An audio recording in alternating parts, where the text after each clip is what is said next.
नमस्कार, सुप्रभात। आप देख रहे हैं हमारा सांकेतिक समाचार। मैं हूं साइमा खान, मेरे साथ हैं मेरे सहयोगी शरद मुदगल। नजर डाल लेते हैं हेडलाइंस पर। पीएम मोदी की नीदरलैंड के पीएम रॉब जेटन से द्विपक्षीय वार्ता। आपसी संबंधों को रणनीतिक साझेदारी के स्तर पर ले जाने का बड़ा फैसला। नवाचार, व्यापार और रक्षा क्षेत्र में सहयोग बढ़ाने समेत हुए 17 समझौते।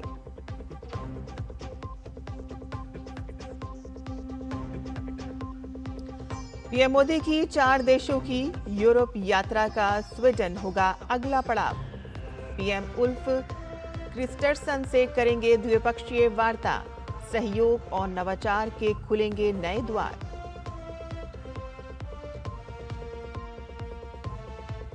तेल संकट के बीच दिल्ली की रेखा गुप्ता सरकार का बड़ा फैसला। एविएशन फ्यूल पर वैट 25% से घटाकर किया 7%। एयरलाइंस और यात्रियों को मिली राहत।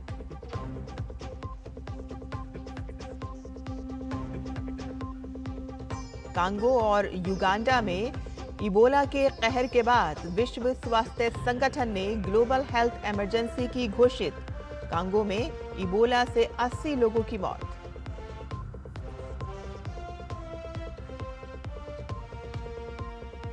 और थाईलैंड ओपन के पुरुष युगल फाइनल में सात्विक साईराज पेश करेंगे अपनी और चिराग पेश करेंगे अपनी चुनौती। इंडोनेशिया जोड़ी रॉली डैनियल के साथ होगी खिताबी भिड़ंत। और अब समाचार विस्तार से। भारत और नीदरलैंड ने बदलती वैश्विक राजनीति के बीच प्रधानमंत्री नरेंद्र मोदी और उनके डच समकक्ष रॉब जेटन के बीच हुई विस्तृत बातचीत के बाद अपने संबंधों को रणनीतिक साझेदारी के स्तर तक बढ़ाने का फैसला किया। पीएम मोदी ने कल यूरोप के 4 देशों की यात्रा के तहत हैग में अपनी 2 दिवसीय यात्रा शुरू की। भारत और नीदरलैंड ने कई क्षेत्रों में सहयोग बढ़ाने के लिए कई समझौतों पर हस्ताक्षर किए। दोनों देशों के बीच क्रिटिकल मिनरल्स, इनोवेशन, सतत विकास, रक्षा समेत 17 समझौतों पर हस्ताक्षर हुए। पीएम मोदी ने वार्ता के दौरान अपने शुरुआती संबोधन में कहा कि पिछले 1 दशक में भारत नीदरलैंड संबंधों में काफी प्रगति हुई है। अपने संबंधों में प्रधानमंत्री ने कहा कि भारत नीदरलैंड को अपने सबसे महत्वपूर्ण साझेदारों में से एक मानता है, क्योंकि दोनों देशों के बीच ऐतिहासिक और लोगों के आपसी संबंध बहुत गहरे हैं। प्रधानमंत्री नरेंद्र मोदी ने कल अपने डच समकक्ष रॉब जेटन के साथ व्यापक बातचीत की और इस दौरान व्यापार, निवेश और महत्वपूर्ण तकनीकों पर विशेष ध्यान दिया गया।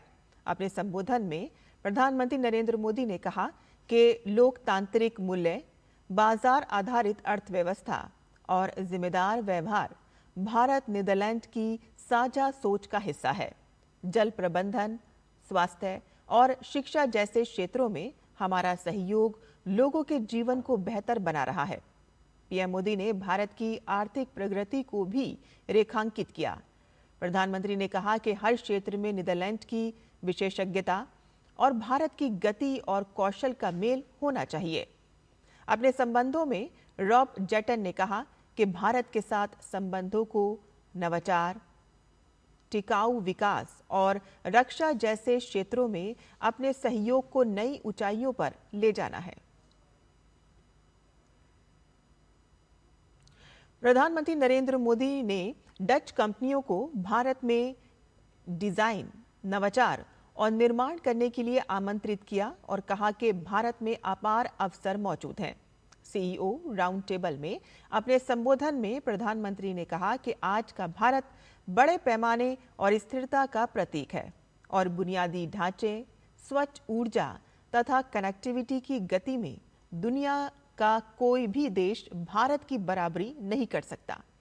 प्रधानमंत्री मोदी ने कहा कि यही कारण है कि भारत वैश्विक आर्थिक विकास में 17% योगदान दे रहा है।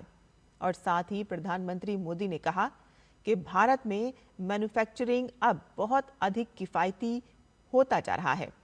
नीदरलैंड यूरोप में भारत के सबसे बड़े व्यापारिक साझेदारों में से एक है।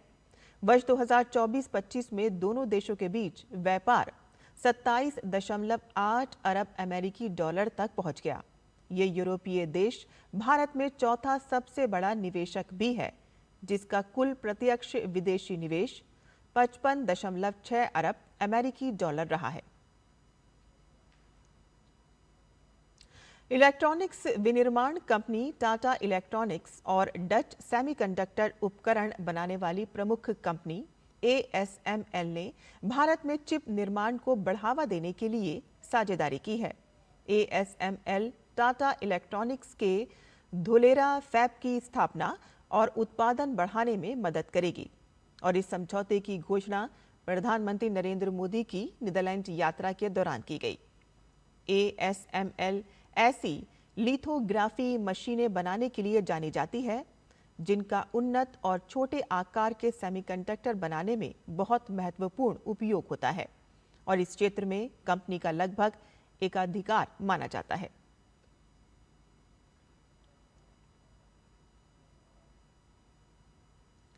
प्रधानमंत्री नरेंद्र मोदी आज नीदरलैंड के दौरे के दूसरे दिन अपने डच समकक्ष रॉब जेटन के साथ आज ऑफ्सला उटडेक डैम का दौरा करेंगे। 32 किलोमीटर लंबा ये बांध नीदरलैंड को उत्तरी सागर से सुरक्षित रखता है, मीठे पानी का भंडार तैयार करता है और अब नवीकरणीय ऊर्जा के केंद्र के रूप में भी काम कर रहा है। ये दौरा ऐसे समय में हो रहा है कि जब दोनों देश जल प्रबंधन, स्वच्छ ऊर्जा, टिकाऊ मत्स्य पालन और उन्नत जल प्रबंधन जैसे क्षेत्रों में द्विपक्षीय सहयोग बढ़ाने पर ध्यान दे रहे हैं। और प्रधानमंत्री नरेंद्र मोदी अपने 5 देशों के दौरे के तहत आज स्वीडन पहुंचेंगे। नॉर्डिक देशों की ये उनकी दूसरी यात्रा होगी, जो भारत स्वीडन साझेदारी के लगातार मजबूत होते रिश्तों में एक महत्वपूर्ण पड़ाव मानी जा रही है। प्रधानमंत्री मोदी स्वीडिश नेतृत्व के साथ उच्च स्तरीय वार्ता करेंगे, जिसमें व्यापार और निवेश के अवसरों, आर्थिक सहयोग को मजबूत करने और भारत के तेजी से बढ़ते बाजार में स्वीडिश कंपनियों की भागीदारी बढ़ाने पर चर्चा होगी। तो वहीं दोनों देश AI, स्वच्छ ऊर्जा, सेमीकंडक्टर, मोबिलिटी और डिजिटल इंफ्रास्ट्रक्चर जैसे क्षेत्रों में सहयोग बढ़ाने पर फोकस करेंगे और इस दौरे में क्लाइमेट चेंज और कचरा प्रबंधन पर भी चर्चा होने की उम्मीद है। दिल्ली सरकार ने एविएशन सेक्टर को बड़ी राहत देते हुए ATF यानी कि एविएशन टरबाइन फ्यूल पर वैट घटाने का फैसला किया है। दिल्ली कैबिनेट ने ATF पर वैट दर 25% से घटाकर 7% कर दी है। सरकार के मुताबिक ये रियायती दर शुरुआती तौर पर 6 महीने के लिए लागू रहेगी। गृह और सहकारिता मंत्री अमित शाह के गुजरात दौरे का आज दूसरा दिन है।